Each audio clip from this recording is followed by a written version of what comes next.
And now it's time for a return to beneath the planet of the models. Network models, that is. Sorry about that. This particular model, while important, just as your OSI and TCP/IP models are, it does not map to them. This model is not for the same purpose. This is strictly a switching model, which is why we call it the Cisco three-layer switching model. The ultimate, the name is the recipe name. Because not all switches are alike. You know, you've got switches that can do a perfectly good job in a small network, but if you took that same switch and you put it in the middle of an enterprise network, I mean, it's practically going to explode. It's not going to be able to handle the workload. So when we have a larger switched network, when we have a lot of switches, we've got to have a way to identify and say, here's where we should put our powerhouse switches. Here's where we should put our less powerful switches. And also, we've got a little something, I want to introduce this term to you. It's QoS, quality of service. And it's an important part of networking. It's not on your CCENT or CCNA exams. But the key with QoS is what you're doing is identifying traffic that is more important and perhaps less important. And you're saying, okay, these packets have to go through no matter what. And you identify other kinds of packets where you say, if the network is overloaded and we have to start dropping packets, these are the first ones we want to drop. So QoS is an important part of networking, but you don't want to be doing that on the switches that are in the middle of your network, because QoS, I mean, that's a load on your switch. You want to do that as close to the end users as you possibly can. That's another reason this model really helps. Now, when you first hear the term campus network, first thing I think of is a college, university, something like that. Well, you could find a campus network there, but this term is used to describe any network that connects physically close buildings. So we're not talking anything like, you got one network in Los Angeles, one in Dallas, and they're a campus network. That would be a really big campus. That's not how it works. So the Cisco switching model, let's take a look at it now. It consists of three layers, as you've probably guessed by now: core, distribution, and access. The very name, of course, core, tells you that's at the middle of these three circles. It's the innermost circle. Distribution is your middle layer, and access is your outside layer. Your access switches are those closest to the end users. Good way to remember that is how your end users access the network. Now, the distribution switches, those are the ones in the middle, and they connect your access layer switches to your core layer switches, and then finally in the center, you do have those core switches. That's where you don't want to be performing things like quality of service. You want to do QoS and any kind of traffic filtering or marking. The closer you do that to your end user, the better off you are, because it's more effective that way. Your powerhouse switches that are in your core, the only thing you want those switches to do is switching. You don't want them doing QoS. You don't want them doing anything else. You want them doing switching. Now, in the example I'm going to show you here, here's an access distribution core setup, and you've got two different buildings. And traffic that goes through a PC in building 1 to a PC in building 2, it has to go through at least one switch in each layer. And notice again that your end users, your PCs, are connected only to access layer switches. Now, there's one other reason we love a design like this. It gives us plenty of redundancy. And one thing we're always trying to avoid, and you experienced networkers know what I'm about to say, we always want to avoid that single point of failure. There's nothing worse than one link going down and 50 people can't get to the other building. 50 people can't access the data they want. We always want another path ready and available from point A to point B whenever we can get it. So if the best path fails, then the next best path is waiting for us. And we're going to talk about redundancy throughout the routing protocol section and our switch protocol section as well.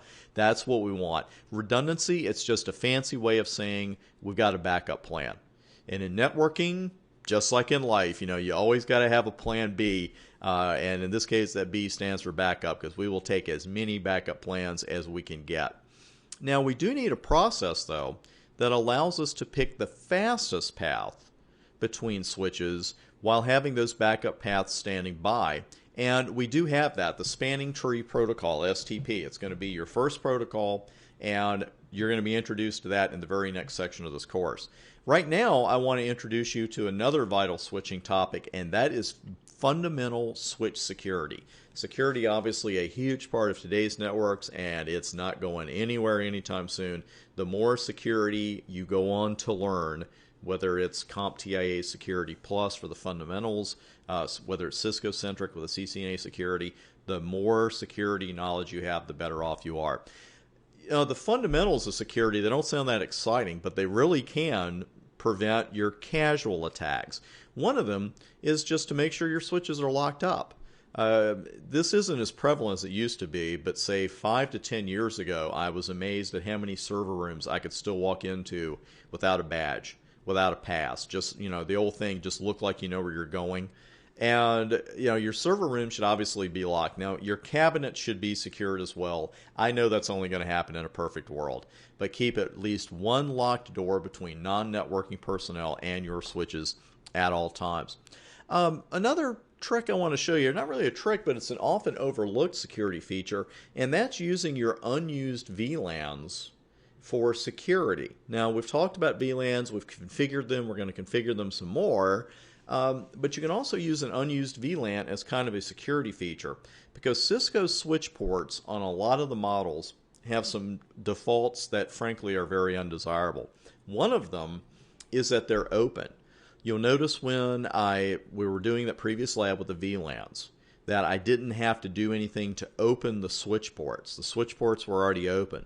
On routers, they're actually shut by default.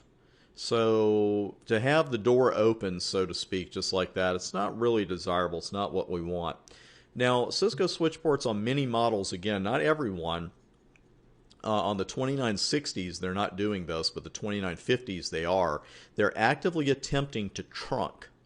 And that means that they're available for connecting to another switch. Let's say if I take two 2950 Cisco switches, a very popular lab switch, if you connect them with a crossover cable, the trunk's going to come up immediately, this inner switch connection. I don't have to do anything else. I don't even have to configure it. So that's not really a desirable thing either, because we could have a rogue switch introduced to our network. That happens.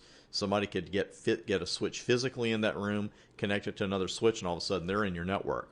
Something else, undesirable default we saw, all ports are in VLAN 1 by default, and everybody knows that.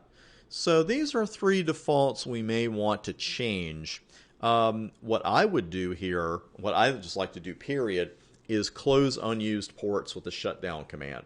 If you do that, then everything else here is kind of moot. I just like to shut down unused ports. You can also prevent the port from trunking with a command called switch port mode access. And that makes a port an access port. It can only belong to one VLAN and it can't trunk.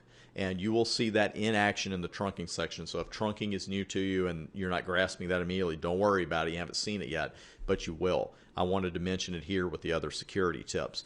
You can also create another VLAN that you're not going to use for anything else and put all of your unused ports into that VLAN.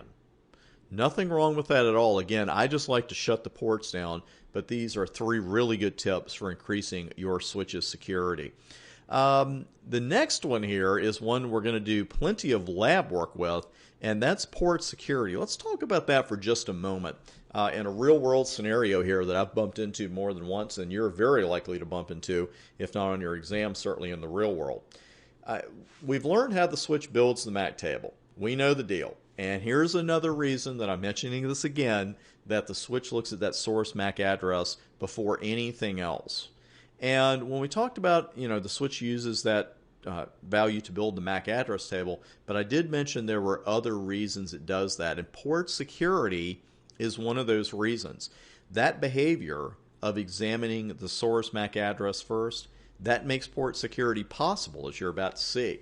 Now, if you have end users that use laptops in the field and then they come in and they just plug it in and they're using it in their office, which is pretty common, this feature can be of really high value. And this is something, again, that real world scenario that's happened to me and plenty of you as well.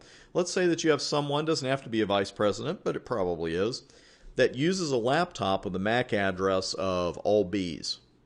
And she suspects that someone else is using her office while she's gone. If you ever worked in a real estate office, you know this can happen. Believe me. And she wants to make sure that no one else can go in her office and hit the network. Or maybe she just comes in one day and says, hey, just in case, I don't want anybody else to ever get through the network, through that port, or from my office except me. We can actually do this with port security. And here is the theory of how it works, and then we're actually going to configure it live. The switch is going to look at that source MAC address first, as it always does. If the incoming source MAC address is considered secure, the user will be able to access the network, and everything just goes on as normal. Your user doesn't even know this is going on. Now, if the source MAC is considered non-secure, the port will take one of several actions, more on that in a moment. And what happens here is that the source MAC address of the incoming frame, it really acts as a password. We don't really call it a password that often, but that's just what it is.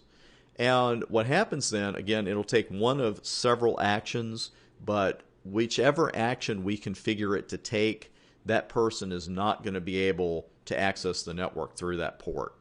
So it's very powerful stuff. Port security is not on by default, and it's got plenty of options. So we want to see all those options in action. Got a couple labs for you on that, and we will start that on the very next video. I'll see you there.